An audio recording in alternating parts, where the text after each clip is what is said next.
Description du mouvement. Quand le corps est-il en mouvement? On va voir quelques exemples. Après cette photo, on voit que Naufal joue avec le ballon, Saif fait du vélo, Omar lit le journal assis sur une chaise. Conclut que Saif et Naufal sont en mouvement, alors que Omar ne bouge pas, nous disons qu'il est au repos. On dit qu'un objet est en mouvement s'il bouge et change de position. Mouad voit Basma assis dans un train en mouvement. Pour Mouad, les arbres de la gare est au repos, mais le train est en mouvement. Pour Basma, tout ce qui est à l'intérieur du wagon est au repos. Par contre, tout ce qui est dans la gare est en mouvement. La gare sert de référence pour le mouvement du train. Basma est une référence pour le mouvement virtuel de la station. Un corps de référence est appelé une référence. Un corps est en mouvement par rapport à une référence si sa position change par rapport à cette référence. Le mouvement et le repos sont relatifs. Conclusion de ce paragraphe, on dit quand on parle du mouvement d'un objet sans préciser la référence, il est implicitement lié à la Terre comme référence.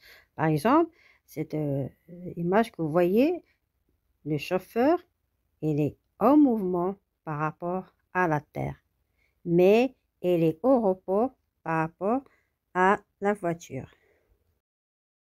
Dans ce paragraphe, on voit la trajectoire. La trajectoire d'un corps en mouvement est une ligne continue qui relie la somme des positions successives occupées par ce corps au cours de son mouvement. Dans cette image, on voit l'empreinte de Karim sur le sable.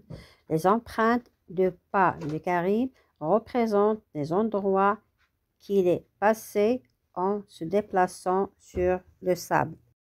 Lorsque nous connectons ces positions avec une ligne, nous obtenons le chemin de son mouvement. La fumée d'un avion représente le chemin qu'il a pris dans l'espace. La trace d'un patineur lorsqu'il glisse dans la neige et la trajectoire de son mouvement. Déterminer la nature de la descente des gouttes d'eau. On remarque d'après la photo que les positions occupées par des gouttes d'eau ont une trajectoire rectiligne. La position occupée de la tablette de l'écureuil lors de son saut sont un chemin courbe comme vous voyez sur la photo. L'aiguille de l'horloge tourne dans une trajectoire circulaire. Si la ligne reliant les positions occupées du côté mobile est droite, on dit que la trajectoire est droite. Et si elle est courbe, on dit que la trajectoire est courbe.